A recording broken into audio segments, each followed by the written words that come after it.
Hola amigos, ¿cómo están? Bienvenidos a Digital Enfoque Podcast nuevamente. Vamos a seguir con nuestra metodología de entrevistar y traer nuevas personas aquí para poder preguntarles acerca de su profesión, de cómo se interrelacionan con los gerentes generales, con las empresas, para poder evitar problemas, para poder evitar errores y sobre todo para entender un poco más de muchas de las profesiones que hoy como gerentes generales, como líderes, como empresarios nos interesan. Hoy tenemos a la doctora Giovanna Vélez Fernández. Giovanna la conozco ya hace algún tiempo, es una abogada muy exitosa, ha trabajado en casos de corrupción, es abogada especialista en temas penales. Eh, Vamos a dejar que ella se presente y vamos a conversar acerca de cuáles son los riesgos que podrían tener las empresas, cuáles son los riesgos que puede tener un gerente general cuando trabaja con el Estado, que podría perjudicar su negocio, podría perjudicar su carrera. Entonces, esos tips vamos a comentarlos hoy con la abogada Giovanna. Giovanna, ¿cómo estás? Bienvenida. Muchas gracias, Percy. Gracias por la invitación. ¿Qué tal? ¿Cómo te va? Cuéntanos un poco de ti, de tus estudios, dónde estudiaste, dónde has trabajado. Bueno, soy abogada, especialista en Derecho Penal y estudié en la Pontificia Universidad Católica del Perú, el pregrado, y también soy magíster en Gobierno y Políticas Públicas por la misma universidad. He trabajado a lo largo de más de 20 años en instituciones tanto públicas como privadas. Por ejemplo, en el Ministerio del Interior, Ministerio de Justicia, Presidencia del Consejo de Ministros, Energía y Minas, y también he sido consultora de Macrocónsul para proyectos de servicios de justicia y de la UNOC, ¿no? De la Unidad de Naciones Unidas contra el Crimen, la Droga y el Delito, entre Excelente, Rafa. otros trabajos. Una experiencia increíble. Y basada en esa experiencia, sé que has estado también en el caso de Odebrecht. Sí, efectivamente, trabajé en la Procuraduría Especializada en el caso de Odebrecht y otras empresas vinculadas. Excelente. Bajo esa perspectiva y esa experiencia tan variada que tienes, mi querida Giovanna, cuéntame un poco cuál sería el riesgo de las empresas cuando contratan con el Estado, porque muchas veces nosotros como empresarios contratamos, oye, acá está el negocio, pero ¿cuál es el riesgo? ¿Qué debe tener en cuenta un empresario cuando contrata con el Estado? Bueno, un empresario debe tener en cuenta cuando contrata con el Estado una debida diligencia, ¿no? Tener cuidado de quién es el funcionario, los funcionarios con los que se va a reunir si es que tiene que llegar a un contrato finalmente. También en la licitación pública, ¿no? En las bases que va a evaluar para finalmente presentarse, en que los funcionarios con los que va a interactuar no hayan tenido, por ejemplo, denuncias, estén inmersos en casos de corrupción de funcionarios, en que estas reuniones también sean transparentes, ir acompañados de otros miembros de la misma empresa, del directorio, porque a raíz del caso de Odebrecht es muy importante que estos empresarios puedan tener un sistema de cumplimiento que sirva justamente para la prevención de estos riesgos. ¿Y por qué? Porque en las contrataciones con el Estado podrían verse involucrados en un delito, como es el delito de colusión, que justamente se da en el marco de las licitaciones y otro tipo de contratos entre las empresas y el Estado. ¿Ok? O sea, ¿tú crees que hoy los empresarios dejan de lado eso y de repente delegan a otras personas? El riesgo está en delegar porque al final es quién va a la cárcel cuando hay un problema de estos. Claro, es que es importante que puedan conocer primero cuál es el riesgo de contratar con el Estado, ¿no? Y que justamente puede darse en quizás llegar a algún acuerdo o algún tipo de concertación que pueda ser lesivo para el Estado. Entonces debemos de tener en cuenta que ahora la responsabilidad no solamente es de las personas individuales, o sea, de quienes trabajan en la empresa, sino que pueden incluso generar responsabilidad en la propia empresa como persona jurídica. porque ya desde el año 2018 tenemos una ley que establece responsabilidad penal para las personas jurídicas, ¿no? Entonces, si no se tiene un sistema de cumplimiento, de prevención adecuado dentro de la empresa, entonces no solamente va a ser responsable el gerente o los miembros del directorio que quizás tuvieron alguna participación en una contratación con el Estado que terminó en un delito de colusión o de una concertación ilícita, sino que también puede responder la propia persona jurídica, o sea, le pueden generar una responsabilidad penal a la empresa. En cambio, si el sistema de prevención, si está debidamente implementado, únicamente responderán quienes quizás se prestaron a esa negociación ilícita, más no ya la empresa. O sea, esto es una investigación, digamos. O sea, entra un tema de investigación, pero definitivamente esta investigación engorrosa puede traer problemas a la larga con las empresas, ¿no? Tema reputacional, temas de personas que digamos, que han tenido perjuicio de la empresa. ¿Qué recomendarías tú hoy al empresario que nos está viendo, al gerente general que nos está viendo, para que evite, que trabaja con el Estado? Hay muchas personas, hoy hay mucho trabajo de obras por impuestos, hay muchos microempresarios empezando. ¿Qué recomendarías tú a estos empresarios para que eviten un riesgo de penal con el Estado? Bueno, yo les recomendaría que puedan revisar la norma de contrataciones con el Estado, que puedan revisar también los antecedentes de los funcionarios con los cuales se vayan a entrevistar, que tengan el sistema de prevención en su empresa, por ejemplo, que fue lo que pasó en el caso de Odebrecht, que había un sistema de contabilidad paralelo. ¿No? Entonces, la empresa Odebrecht sabía de la existencia de este sistema, ¿no? Que habían partidas destinadas justamente para poder brindar sobornos a estos funcionarios públicos y así ganar las licitaciones. Buscaron a la forma hasta de justificar esos sobornos, ¿no? Claro, a pesar de que, digamos, dentro de la empresa se conocía de la existencia de esta contabilidad o de esta caja, incluso que era la famosa caja 2, que Ujú. estaba destinada a estos sobornos. En cambio, si es que la empresa tiene prevención en evitar, por ejemplo, que existan contabilidades paralelas, que existan estas cajas, digamos, de manera formal para poder destinar este dinero a sobornos, si tiene la debida diligencia con quienes va a contratar, si documenta efectivamente todas las transacciones que ellos van a realizar y también que cada una de ellas pase por el sistema financiero. Entonces, en algún caso que algún mal gerente o funcionario de la empresa llegue a una negociación ilícita, ya tendría que responder únicamente este funcionario, pero Claro. ya no la empresa. Qué interesante lo que nos cuenta Giovanna, porque eso hay que tener en cuenta. Muchas veces los empresarios no vemos, digamos, esos detalles, ¿no? El gerente general descuida esas partes importantes. Giovanna, con esa experiencia, entonces, ¿tú qué recomendarías a un gerente general? ¿Qué tipo de comités, qué tipo de seguimiento? Un gerente general no puede estar metido e inmerso 100% digamos, en todo el proceso.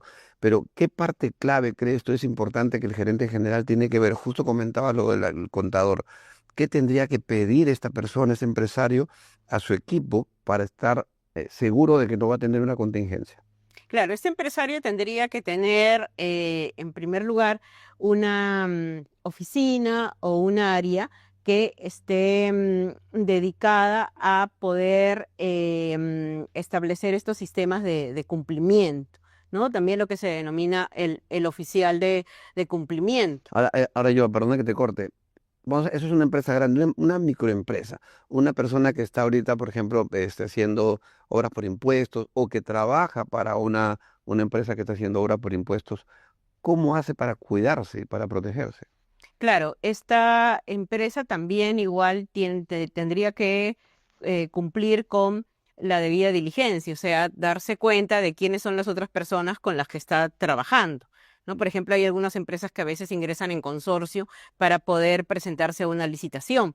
Entonces, puede ser que la empresa, digamos, no tenga ningún tipo de problemas, pero la empresa B con la que se está consorciando sí, ¿no? Entonces es importante que antes de formar un consorcio, por ejemplo, o subcontratar a otra empresa, se pueda analizar cuáles son los antecedentes de esta empresa, o sea, si han tenido algún tipo de sanción administrativa, si quienes trabajan ahí también tienen algún tipo de denuncia o investigación, si es que están debidamente inscritos en el registro de proveedores con el Estado y no tienen ninguna sanción. Para eso también la OCE, que es el organismo de supervisión de las contrataciones con el Estado, tiene una herramienta que se denomina Conoce y ahí se puede ingresar y se puede saber qué empresas son las que han tenido sanciones justamente por contratar con el Estado. Entonces, el empresario diligente, bueno, quizás no directamente el gerente o el director, pero sí a algunos miembros de su equipo les puede orientar a que puedan revisar el conoce y saber cuáles son los antecedentes de esas empresas, por ejemplo. Muy bueno, muy bueno. Ahora, se me viene a la mente, pues, lo que me cuentas. Muchas veces yo he tenido la oportunidad de ver que las microempresas o las subcontratas sobrevalorizan los servicios. ¿Qué opinas de esto? Em, claro, en el caso de la sobrevalorización, estamos hablando de empresas, o sea, una empresa grande que subcontrata con Claro, otra. mira, yo te cuento un caso por ahí, ¿no? O sea, una empresa tiene que dar un servicio con, digamos, algún tipo de producto o maquinaria, ¿no? Y la sobrevalorizan. O sea, la maquinaria cuesta 10 y la venden por 120. Ujú. Entonces, que es muy conocido, o sea, no, todavía ahí justifican con garantías y todo, pero sabemos muchos que eso no es así. Entonces, ¿qué riesgo trae esto con la persona, con la empresa o con la empresa que está? Porque muchas veces la empresa grande es la que compra y la empresa chiquita es la que instala, pero la responsabilidad es de la empresa chiquita. Entonces, cuéntame ahí qué se podría hacer, cuál es el riesgo, cómo evitar ese riesgo.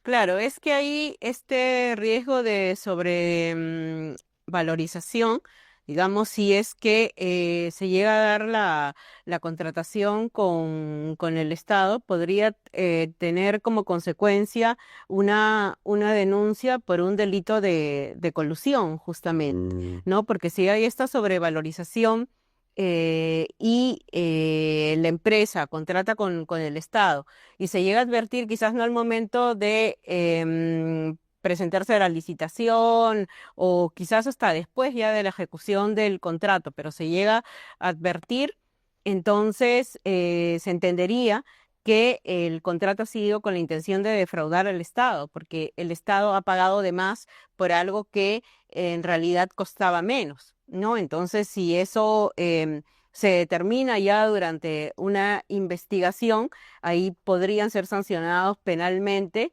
quienes ofrecieron ese servicio también, ¿no? perfecto. Y una última pregunta. ¿Qué recomendarías tú como experta en estos temas penales con las empresas que deba hacer un gerente general para evitar? ¿Cuál sería tu recomendación final?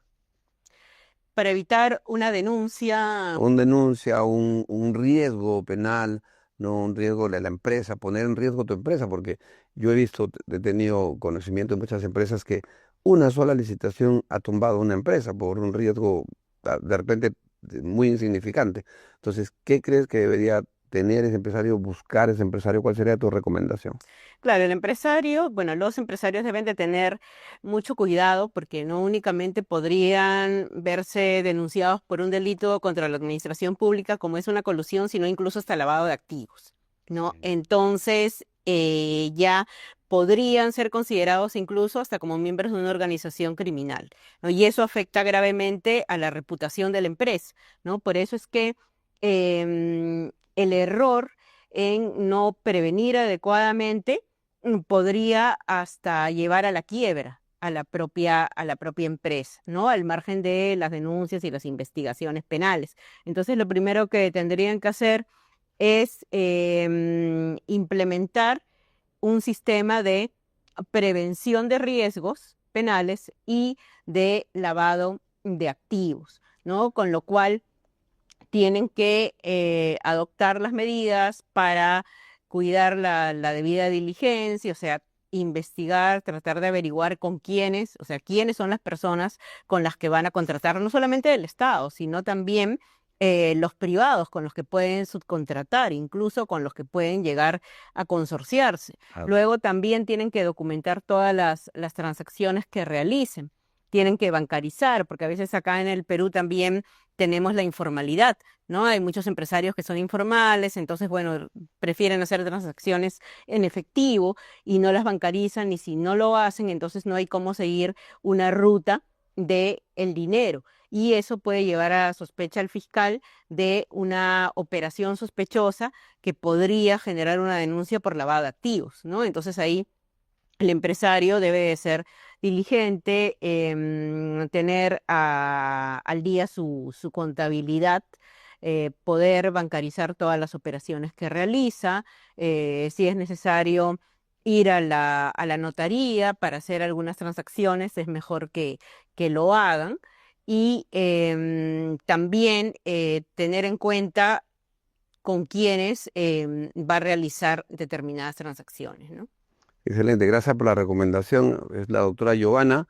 Como ustedes pueden ver, amigos, tenemos que tener mucho cuidado cuando hacemos trabajos con el Estado, porque a veces una falla mínima nos puede traer un problema. Y como dice Giovanna, la prevención es el conocimiento, es un poco de saber a dónde estamos entrando, de ver con quién estamos trabajando y sobre todo, contar con una persona especializada. Así que la doctora Giovanna es una doctora especializada. Si necesitan hablar con ella, pueden seguir en sus redes, que van a aparecer en la parte de abajo.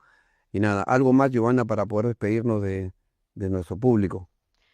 Sí, es importante que los empresarios puedan registrar, o sea, tener un registro adecuado de todas sus transacciones, de todas sus operaciones, que cuenten con una asesoría contable que sea responsable, que sea especializada, porque muchas veces, si es que el contador no realiza bien su trabajo, y podría generar incluso una responsabilidad penal en el empresario, ¿no? Un delito tributario, incluso porque hay muchos casos en los cuales no se paga a la SUNAT, y el que termina respondiendo ahí no es el contador, sino es el empresario, Claro. ¿no? Entonces podemos hablar de una defraudación tributaria. Luego, incluso si es que las operaciones no están debidamente registradas, las operaciones, las transacciones, incluso podría llevar al lavado de activos. En las contrataciones con el Estado, si no se tiene la debida diligencia, entonces también se podría llegar hasta un delito de colusión, porque no solamente respondería el funcionario público que, digamos, recibió el soborno, sino también el empresario, el particular que confabuló, concertó con este funcionario para poder defraudar al Estado, ¿no? Entonces hay que tener mucho cuidado con ello. No, excelente. Vamos a tener la oportunidad de conversar ya un poco más acerca de la parte contable. Muchísimas gracias por estar con nosotros y a todos ustedes síganos nuevamente para ver otras entrevistas con otros profesionales que pueden ayudarnos como gerentes a prevenir, caer en riesgos, a prevenir que nuestra empresa sufra de alguna denuncia penal o algún problema. Muchas gracias. Nos vemos.